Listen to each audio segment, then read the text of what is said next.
نو مونږه یو جوړوو په ټي وي برخو کې مو د کورپاڼي ډیزاین جوړ کړ. اوس راځو یو لیست جوړوو، مثلا دا ټولبار یې هم غیر فعاله کوو، بیا اضافه اډ باندې کلیک کوو.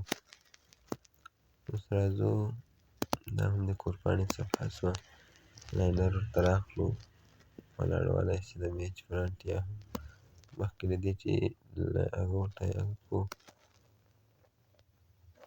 لومړی مو ټولبار ورکړ پورته چې د هغه ۵۵ یا هم ۵۵ ولاړوالی و، د هغه نه بعد لاینر لاندې لاینر وي او چې هغه سور مو هم غټ کړ. اوس راځو دغه ټولبار چې زموږ ثبتوو ځان سره چې په همغه لیست کې هم ور واچوو. دلته نوم ورکوو ټولبار. دغه مو چې کله ثبت کړ دا به تاسو ته اوس ته هم ښکارېږي. نو اوس راځو د دغه فیلینګ چې دا صفر، چې کله مو دا صفر کړ اوس راځو ټولبار ته دا دلته راواچوو. دا هم د دغه ډیزاین سیسټم څه. اوس راځو دلته یو مثلا یو آیکن ورته انتخابوو. راځو ایمیجز ته لیست ستاسې کوم آیکن سمون خوري مثلا هغه آیکن ورته رااخلو. نور انځور مو راواخیست، اوس یې دلته انتخابوو آخري انځور. او داسې ده ما سره په کلیکشن کې یا هم تاسو دلته همدغه ورته راواخلئ.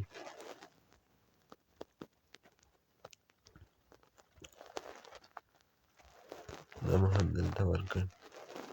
اوس راځو دلته لیکو مثلا د لیکنو لیست یا هم هر څه چې تاسو ورته لیکئ لیکلی شئ، یا هم د اپلیکیشن نوم پورته لیکئ. اوس راځو یو کسټم ویو جوړوو.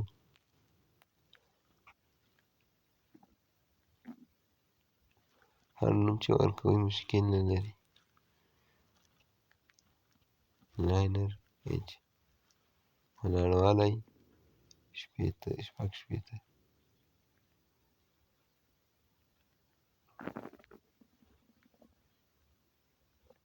ایمیجز دغه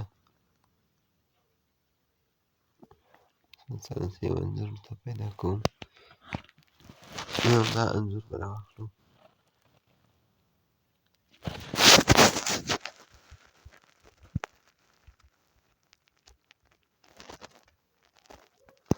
نو دلته یو ایمیج اچوو، دلته ایمیج مابین کې ټکسټ دا بېرته ډیلیټوو. راځو اخري ته هغه ټولبار باندې مو چې کوم ثبت کړی و هغه رااخلو. لومړی د دغه لاینر چې دا کوم مو لومړی اچولی و ټول ډیلیټوو. اوس له سره ټولبار اخلو، د دغه ۵۵ نه ۶۰ کړو ولاړوالی، او د بیکګراوند رنګ بیا سپین کړو. او دغه عکسونه مکسونه چې دي دا د زړه عکسو ده، دا بدلوو. مثلا دلته لیکو دلته هم دغه د کتاب نښه کوم کتاب هغسې و رنګ ورکوو. دغه کوډ چې ده کوم مخکې و دا د کلر پرایمري یعنې کوم رنګ چې هلته ورته انتخاب کړی و د پورته ټولبار هماغه رااخلي. مثلا دغه رنګونه چې دي دا د اپلیکیشن خپل د سټارټ بار یا هم دا نور رنګونه چې دي دا رااخلي تاسو ته. او دلته مو دواړو ته کلر پرایمري ورکړ، دلته یې ورکوو اوس. او له هغه نه بعد مثلا دغه رااخلو ارو، مثلا دا مو هم ثبت کړئ امپورټ مو کړ. اوس راځو په دغه ارو کې انتخابوو.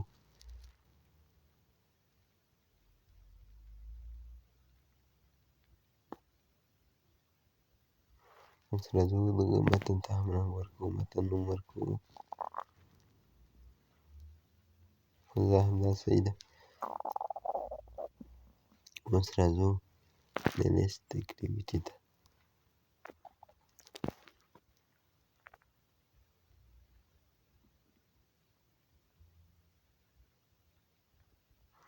لیست اضافه کوو. فیډینګ یې صفر کوو. د لیست فیډینګ به هېڅکله هم تاسو د صفر نه اضافه نه پرېږدئ چې لیست بیخي بیا بې ډیزاینه شي.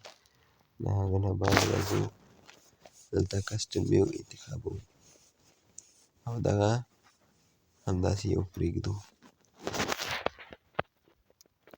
د هغه نه بعد راځو دغه ان پین کسټم ویو ته. په ده کې فقط اوس فی الحال دغه لیست کې مونږه همداسې برخې جوړوو، خو وروسته به بیا مونږ یو JS1 فایل جوړوو، په هغې باندې به کې مونږ لیکنې اچوو، بیا به له اپلیکیشن سره وصلوو تر څو وکولی شي په اساني طریقه سره تاسو هغه ورکړئ.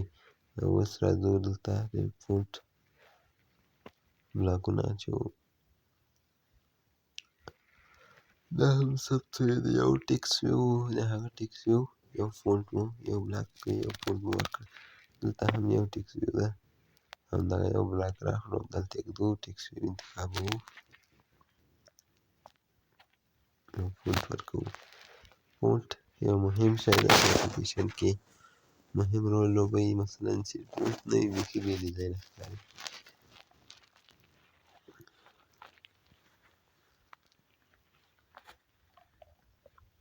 اوس راځو لیست ویو، لیست کسټم ویو او ریفریش ډیټا. دا دوه فونټونه چې دي په دغه لیست ماپ په ځای کې تاسو به راسئ، ماپ په ځای کې به لیست ماپ جوړ کړئ. مثلا دا د لیست په برخه کې تاسو به راسئ، اډ لیست به ووایئ، بیا به اډ لیست ماپ به انتخاب کړئ او دلته به یې وکړئ لکه څنګه چې په ویډیو کې تاسو ته ښکاره شول.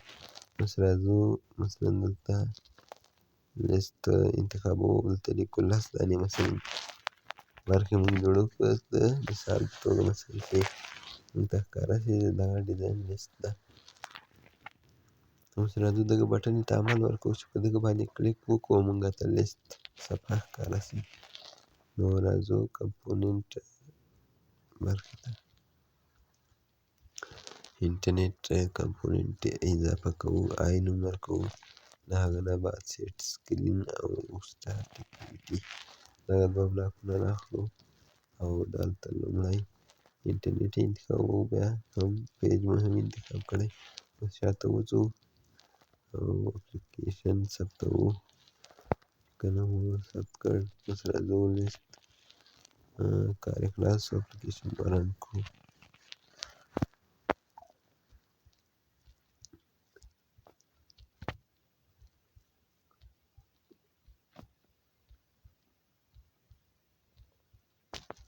دا هم د لیست برخه.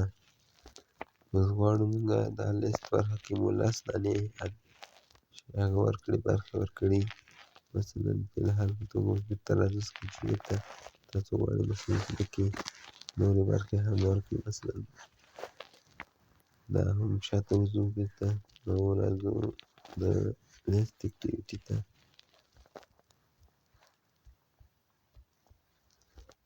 لیست اکټیویټي د هغه نه بعد راځو آن. هغه 10 مو چې کله دلته لیکلي دي دا مثلا 10 کوو.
دا هم د لیست برخه.